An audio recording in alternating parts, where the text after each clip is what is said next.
Hello friends, मैं देवज्योति गोस्वामी आप सभी को मेरा यूट्यूब चैनल में वेलकम करता हूं। तो फ्रेंड्स, हमने जो टोपोलॉजी का जर्नी स्टार्ट किया था, आज उसका 8th लेक्चर है और आज हम को काउंटेबल टोपोलॉजी के बारे में डिस्कस करेंगे। पिछले दिन हमने को फाइनाइट टोपोलॉजी का डिस्कशन किया था, आज हम को काउंटेबल टोपोलॉजी के बारे में डिस्कस करेंगे। तो देखिए, इस डिस्कशन से पहले आपको ये जानना ज़रूरी है कि काउंटेबल सेट्स किसे कहा जाता है। देखिए, काउंटेबिलिटी का जो चैप्टर है वो तो रियल एनालिसिस में है। जब रियल एनालिसिस होगा तब काउंटेबिलिटी विस्तार से मतलब कि डिस्कस किया जाएगा, लेकिन यहाँ पर भी आपको काउंटेबल सेट्स किसे कहा जाता है इसका ये जानना बहुत ज़रूरी है। तो आइए फ्रेंड्स, हम काउंटेबल सेट्स किसे कहा जाता है ये देखते हैं। तो देखिए, काउंटेबल सेट्स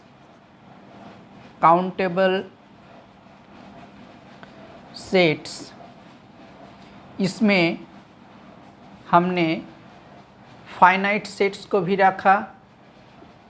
फाइनाइट सेट्स ये भी है और काउंटेबली इनफाइनाइट सेट्स जो है वो भी इसमें शामिल है। ये हम काउंटेबल सेट्स मतलब finite sets and countably infinite sets, ये दोनों को हम काउंटेबल सेट्स कहेंगे। लेकिन कुछ बुक्स में काउंटेबल सेट्स का मतलब सिर्फ काउंटेबली इनफाइनाइट सेट्स है। जैसे वाल्टर रूडिन का बुक आप देखेंगे तो वहाँ पर काउंटेबल सेट्स का मतलब है काउंटेबली इनफाइनाइट सेट्स, और ये दोनों सेट्स को उन्होंने लिखा है एटमोस्ट काउंटेबल सेट्स। ये दोनों सेट्स को एक साथ उन्होंने एटमोस्ट काउंटेबल कहा है, और सिर्फ काउंटेबल सेट्स का मतलब वाल्टर रूडिन ने कहा है कि काउंटेबली इनफाइनाइट सेट्स। तो हमने यहाँ पर काउंटेबल सेट्स का मतलब फाइनाइट सेट्स और काउंटेबली इनफाइनाइट सेट्स को कंसीडर करेंगे। तो देखिए, ये काउंटेबल इनफाइनाइट सेट्स जो है इसको हम डेनुमरेबल सेट्स भी कहते हैं। डेनुमरेबल सेट्स। तो ये किस सेट्स को कहा जाता है? ये भी इनफाइनाइट सेट्स है और जो अनकाउंटेबल सेट्स है वो भी इनफाइनाइट है, लेकिन दोनों में अंतर है। क्या है अंतर? देखिए, काउंटेबली इनफाइनाइट सेट्स जो है वो सेट ऑफ नेचुरल नंबर्स जो है n, set of natural numbers, इसके साथ वो 1-to-1 करस्पॉन्डेंस करता है। यानी कि सेट ऑफ नेचुरल नंबर्स का जो कार्डिनलिटी है वो same cardinality countably infinite sets any countably infinite sets का होगा। तो इसके साथ 1-to-1 करस्पॉन्डेंस रहता है किस सेट्स का? जैसे set of rational numbers Q, ये भी काउंटेबली इनफाइनाइट सेट्स है। सेट ऑफ इंटीजर्स Z, ये काउंटेबली इनफाइनाइट सेट्स है। सेट ऑफ पॉजिटिव इंटीजर्स ये काउंटेबली इनफाइनाइट सेट्स है। सेट ऑफ नेगेटिव इंटीजर्स ये काउंटेबली इनफाइनाइट सेट्स है। तो ये जो नेचुरल नंबर्स है इन सभी सेट्स ने इसके साथ सेम कार्डिनलिटी है। लेकिन अगर आप सेट ऑफ रियल नंबर्स को कंसीडर करें तो ये अनकाउंटेबल सेट्स है, मतलब कि इसका कार्डिनलिटी इन सब जो सेट्स है इससे ज़्यादा है। इसका जो कार्डिनलिटी है इसको हम एलिफ नॉट से डिनोट करते हैं।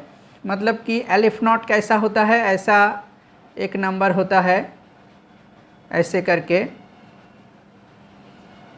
करके ये एलिफ नॉट होता है। ये elif not countably infinite sets का कार्डिनलिटी होता है। और जो आर होता है मतलब कि सेट ऑफ रियल नंबर्स, पूरा सेट ऑफ रियल नंबर्स, उसका कार्डिनलिटी सी से डिनोट किया जाता है और वो एक अनकाउंटेबल सेट्स है। और कौन कौन अनकाउंटेबल सेट्स है? अगर आप फाई और सिंगलटन सेट को छोड़ दे तो एनी इंटरवल्स जैसे इंटरवल्स 1 3 ये ओपन इंटरवल्स है, ओपन हो, क्लोज्ड हो, सेमी ओपन हो, सेमी क्लोज्ड हो, सब इंटरवल्स जो है 5 और सिंगलटन सेट को छोड़ के सभी इंटरवल्स अनकाउंटेबल सेट्स होता है। तो देखिए ये जो काउंटेबली इनफाइनाइट सेट है, इसका अगर आप पावर सेट ले, पावर सेट का मतलब क्या है? पावर सेट का मतलब है कि एक सेट का सभी subsets, all the subsets of A set आप लेंगे तो वो पार्ट सेट हो जाएगा उस सेट का। और पार्ट सेट का जो कार्डिनलिटी होता है वो होता है 2 to the power number of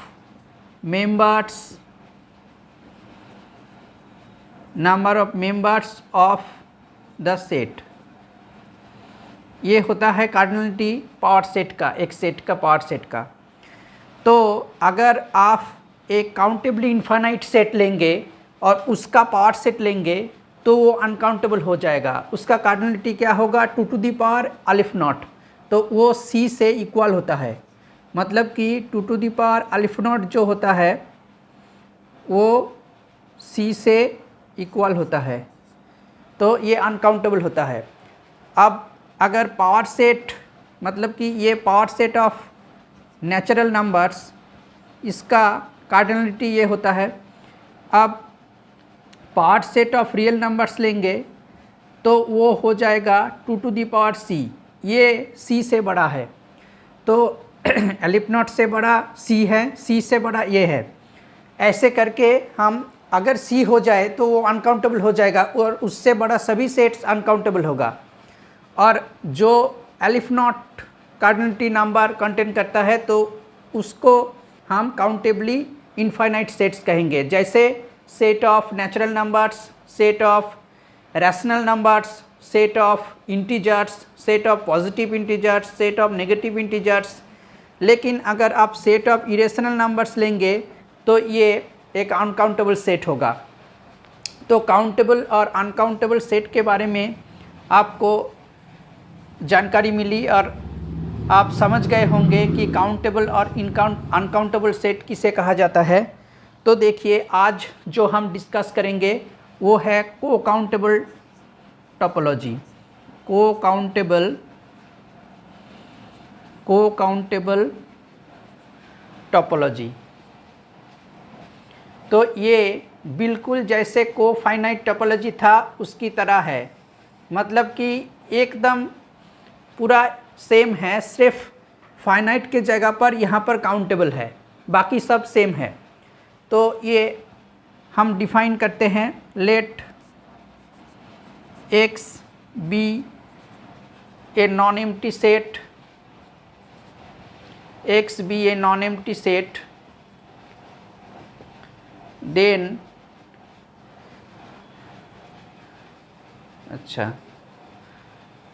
tau be the collection of those subsets of X whose complements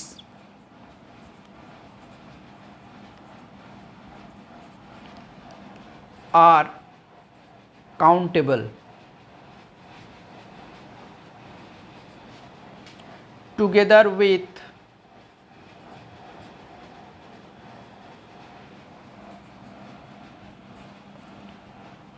empty set, that is a subset A belongs to tau if and only if either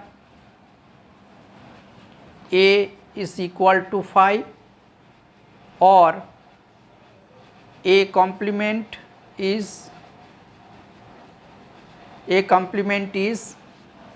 countable.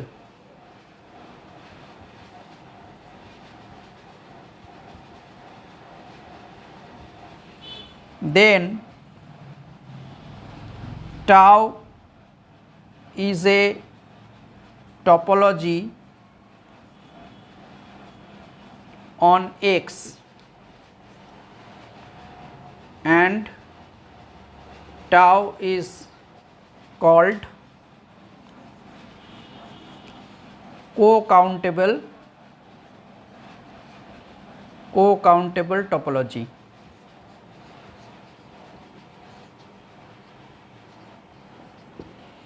तो देखिए, जैसे कोफाइनाइट topology को हमने define किया था उसी तरह को काउंटेबल टोपोलॉजी हमने डिफाइन किया। कोफाइनाइट टोपोलॉजी को जैसे डिफाइन किया था वैसे ही को काउंटेबल टोपोलॉजी को हमने डिफाइन किया कि let X be a non empty set, X एक नॉन एम्प्टी सेट है और टाउ है उस जो सेट है उसका उन सभी सबसेट्स का कलेक्शन जिसका कॉम्प्लीमेंट काउंटेबल सेट होगा या और उसके साथ एम्प्टी सेट को भी हम इंक्लूड करेंगे। तो ऐसा सबसेट ऐसा सबसेट एक्स का जो that is A subset A of X, A ठीक है, ऑफ एक्स नहीं भी लिखा जाए तो भी यहाँ पर समझ आएगा। A subset A of X which belongs to tau if and only if either A is equal to 5 और A complement is countable। मतलब कि उन सभी सबसेट्स X का जिसका आप कॉम्प्लीमेंट लेंगे तो वो काउंटेबल सेट होगा और उसी के साथ हम फाई या एम्प्टी सेट को भी कंसिडर करेंगे। तो वो सब कलेक्शन लेके जो टोपोलॉजी बनेगा उसको हम बोलेंगे कि को काउंटेबल टोपोलॉजी। और ये जो कलेक्शन है ये टोपोलॉजी होता है, ये हम अब प्रूफ करेंगे। ये तो टोपोलॉजी होता ही है, ये कैसे टोपोलॉजी होता है ये हम देखेंगे। बिल्कुल को फाइनाइट टोपोलॉजी जैसे हमने देखे थे वैसे ही देखेंगे। और कॉम्प्लीमेंट किसे कहा जाता है ये मैंने पिछले लेक्चर में बहुत अच्छी तरह से बोला था, तो मेरा आगे का लेक्चर देखिए। अगर कॉम्प्लीमेंट किसे कहा जाता है इसमें आपको दिक्कत है तो वहाँ से आपको कंसेप्ट मिल जाएगा। अब देखिए प्रूफ हम कैसे करेंगे। पहला जो एक्सियोम है टोपोलॉजी होने का वो है क्या कि फाई और एक्स वो टाउ में रहना पड़ेगा। तो देखिए यहाँ पर फाई तो टाउ पे है, ये बाय डेफिनेशन है, ये बाय डेफिनेशन है कि फाई बिलोंग्स टू टाउ। अब देखिए जो x है उसका कॉम्प्लीमेंट लेंगे, x का कॉम्प्लीमेंट क्या होगा, मतलब कि पूरा सेट का कॉम्प्लीमेंट क्या आ जाएगा, फाई हो जाएगा। और फाई क्या है, काउंटेबल सेट है, फाई इज काउंटेबल। तो डेफिनेशन से हम कहेंगे कि x बिलोंग्स टू टाउ। तो फाई और x ये दोनों टाउ में रहेगा, तो टाउ में आ गया। तो ये पहला एक्सियोम सेटिस्फाई कर गया ये टोपोलॉजी होने का। अब दूसरा एक्सियोम हम चेक करेंगे। तो इसके लिए दूसरा एक्सियोम क्या है कि कलेक्शन से जो कलेक्शन बना है, जैसे टाउ एक से जो कलेक्शन बने हैं सेट्स का, एक्स का सबसेट्स का कलेक्शन, उन सबसेट से हम any arbitrary number of sets को लेंगे और उसका यूनियन करेंगे। तो वो जो यूनियन होगा वो भी उस कलेक्शन में रहना पड़ेगा। तो आर्बिट्ररी कलेक्शन हम कंसिडर कर लेते हैं। लेट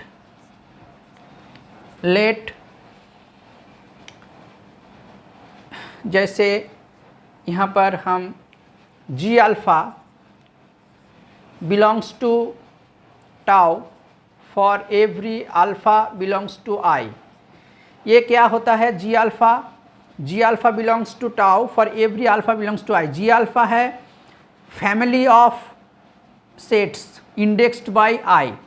ये आई इंडेक्स सेट से कैसे फैमिली बनाना आता है, मतलब कि कैसे बनाया जाता है, ये आप अगर मेरा प्रीवियस लेक्चर्स देखेंगे तो वहाँ पर क्लियरली बोला बोला गया है, वहाँ पर आप ये समझ सकते हैं।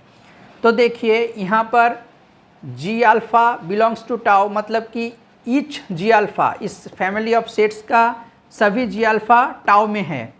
अब हम दिखाएंगे कि इसका जो यूनियन है ये भी टाउ में रहेगा। तो यहाँ पर 2 केस करेंगे। एक केस करेंगे कि केस वन पे हम करेंगे कि union of G alpha such that alpha belongs to I, ये जो है ये अगर फाई हो जाए तो बाय डेफिनेशन ये ट्रू हो जाएगा। तो केस 1 बाय डेफिनेशन ट्रू हो जाएगा। अब केस 2 में हम union not equals to phi, this union is not equal to phi, ये लेंगे। और यहाँ पर हम देखेंगे कि ये यूनियन ये टाउ में रहता है या नहीं रहता है। तो देखिए ये ईच जी अल्फ़ा टाउ में है, मतलब क्या है, मतलब कि each G alpha complement is countable, each G alpha complement is countable. क्यों? क्योंकि बाय डेफिनेशन हम टाउ को ऐसे ही लिया है कि टाउ का जो मेंबर होगा उसका कॉम्प्लीमेंट फाई होगा, काउंटेबल होगा। तो ये जी अल्फ़ा कॉम्प्लीमेंट काउंटेबल है। देखिए यहाँ पर हमने नॉट इक्वल टू फाई लिया है, ये अगर इक्वल टू फाई हो जाता तो ईच जी अल्फ़ा फाई होता, तो जी अल्फ़ा का कॉम्प्लीमेंट अनकाउंटेबल भी हो सकता था। अगर ये एक्स काउंटेबल अनकाउंटेबल होता तो ये अनकाउंटेबल भी हो सकता था। लेकिन यहाँ पर इसलिए हमने फाई का एक अलग केस किया और ये नॉट इक्वल टू फाई का एक केस किया। और ये नॉट इक्वल टू फाई में ईच जी अल्फ़ा काउंटेबल है। तो देखिए इसका अब अगर आप इंटरसेक्शन लेंगे, intersection of G alpha complement such that alpha belongs to I, ये क्या होगा, ये इज़ काउंटेबल। क्यों काउंटेबल होगा? क्योंकि ये जी अल्फ़ा ईच जी अल्फ़ा मतलब कि सभी जी अल्फ़ा कॉम्प्लीमेंट काउंटेबल है। तो आप देखिए वेन डायग्राम से ये जी अल्फ़ा कॉम्प्लीमेंट जो है, ये एक जी अल्फ़ा कॉम्प्लीमेंट, ये एक, ये एक, ये एक, और इस सभी का जो इंटरसेक्शन होगा वो कॉमन पर्सन होगा, वो सभी जी अल्फ़ा से छोटा या इक्वल होगा। तो ये सेट अगर काउंटेबल होते तो उसका छोटा या इक्वल सेट तो काउंटेबल ज़रूर होगा, क्योंकि काउंटेबल का सबसेट जो होगा वो तो काउंटेबल होता है। तो ये इंटरसेक्शन काउंटेबल हो जाएगा। अब देखिए which implies union of G alpha such that alpha belongs to I, और इस पूरा का जो कॉम्प्लीमेंट इज़ काउंटेबल। ये कैसे हो रहा है? ये by day Morgan's law, by day Morgan's law. तो हमने पिछले लेक्चर में डे मॉर्गन्स लॉ प्रूफ किया था, उसका जनरलाइज्ड जो फॉर्म था वो आप मेरा आगे का लेक्चर्स देखेंगे तो समझ में आएगा कि ये जो इंटरसेक्शन होता है जी अल्फ़ा कॉम्प्लीमेंट का, ये सभी जो इंटरसेक्शन है ये यूनियन का कॉम्प्लीमेंट हो जाता है, ये इक्वल टू ये होता है। और ये डे मॉर्गन्स लॉ उससे ये हो जाता है। तो ये अगर काउंटेबल होता है तो हम क्या बोल सकते हैं कि ये जो यूनियन है G alpha, alpha belongs to I, ये बिलोंग्स टू टाउ, क्योंकि ये कॉम्प्लीमेंट काउंटेबल है तो ये टाउ में रहेगा। तो हमने एक arbitrary union, arbitrary number of sets लिया टाउ का और दिखाया कि उसका यूनियन टाउ में है, तो ये दूसरा एक्सियम सेटिस्फाई कर गया। तो टोपोलॉजी होने का दूसरा एक्सियम भी यहाँ पर सेटिस्फाई हो गया। अब देखिए, अब हम थर्ड एक्सियम देखेंगे सेटिस्फाई होता है या नहीं। थर्ड एक्सियम क्या है कि अगर आप दो सेट्स एनी टू सेट्स लेंगे कलेक्शन से और उसका इंटरसेक्शन करेंगे तो भी उस कलेक्शन में रहना पड़ेगा। तो देखिए थर्ड जो एक्सियोम है, late G1 G2 belongs to tau, ये हम ले लेते हैं। अब दो केस करना पड़ेगा। केस वन पे क्या है, G1 intersection G2 is equal to 5। अगर ये 5 है तो 5 तो टाउ में है बाय डेफिनेशन, तो ये ट्रू हो जाएगा। तो हम केस 2 देखेंगे, this is not equal to 5।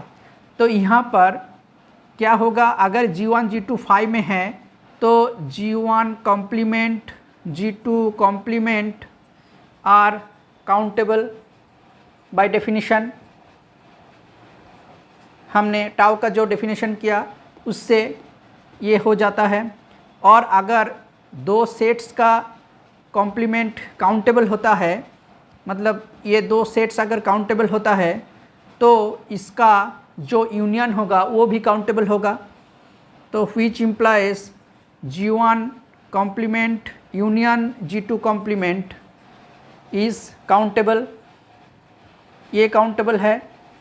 और इसका जो G1 complement union G2 complement ये किसका इक्वल होता है, ये G1 इंटरसेक्शन G2 कॉम्प्लीमेंट का इक्वल होता है। क्यों, by day Morgan's law, by day Morgan's law. तो ये इक्वल होता है इसका, तो ये इज़ काउंटेबल, इज़ काउंटेबल। तो ये इसका इक्वल होता है बाय डे मॉर्गन्स लॉ। और ये डे मॉर्गन्स लॉ बहुत अच्छी तरह से मैंने प्रूफ किया था, ये फॉर्म भी प्रूफ किया था और जो जनरलाइज्ड फॉर्म है वो भी प्रूफ किया था। आप आगे का लेक्चर जाके देखिए तो आपको ये क्लियर हो जाएगा। तो ये अगर काउंटेबल है तो हम बोल सकते हैं कि G1 इंटरसेक्शन G2 ये बिलोंग्स टू टाउ। तो हमने एनी टू सेट्स लिया टाउ का और दिखाया कि उसका इंटरसेक्शन टाउ में है, तो ये थर्ड एक्सियोम भी सेटिस्फाई कर गया। तो टाउ एक टोपोलॉजी बन गया और इस टोपोलॉजी को हम कहेंगे को काउंटेबल टोपोलॉजी। अब देखिए जैसे कोफाइनाइट टोपोलॉजी में था, यहाँ पर भी अगर x काउंटेबल सेट होता है, अगर x काउंटेबल सेट होता है तो को काउंटेबल टोपोलॉजी कैसा होता है, को काउंटेबल टोपोलॉजी ये कैसा होगा, ये कैसा होगा। देखिए अगर x काउंटेबल होता सेट होगा तो इसका सभी subsets, all the subsets of x are countable. इसका जो सबसेट होगा तो इसके इससे छोटा या इक्वल होगा तो वो काउंटेबल होगा ज़रूर, वो तो अनकाउंटेबल नहीं हो सकता, क्योंकि काउंटेबल से छोटा सेट तो काउंटेबल ही होता है। तो ये काउंटेबल होगा तो उसका सभी जब कॉम्प्लीमेंट लेंगे तो उसका कॉम्प्लीमेंट भी काउंटेबल हो जाएगा। मतलब कि जब हम काउंटेबल टोपोलॉजी देखेंगे तो इसका सभी सबसेट्स उसमें आ जाएगा। तो सब सबसेट्स को लेकर अगर हम एक टोपोलॉजी पाए तो उस टोपोलॉजी को क्या कहा जाता है, डिस्क्रीट टोपोलॉजी। तो उसको हम कहेंगे डिस्क्रीट टोपोलॉजी। तो all the subsets of x which belongs to this co-countable topology and which becomes a discrete topology। तो आज का जो लेक्चर है उसमें हमने देखा कि काउंटेबिलिटी के बारे में कुछ जाना है, काउंटेबल सेट्स कौन होता है, कौन अनकाउंटेबल सेट्स होता है, और को काउंटेबल टोपोलॉजी किसको कहा जाता है, और को काउंटेबल टोपोलॉजी का प्रूफ भी हमने किया कि वो टोपोलॉजी कैसे होता है। और हमने देखा कि अगर x काउंटेबल सेट हो जाता है तो को काउंटेबल टोपोलॉजी जो है वो डिस्क्रीट टोपोलॉजी बन जाता है। तो आज का लेक्चर अगर आपको अच्छे लगे तो मेरा चैनल ज़रूर सब्सक्राइब कीजिए और मेरा वीडियोस को लाइक कीजिए और कमेंट कीजिए। Thank you.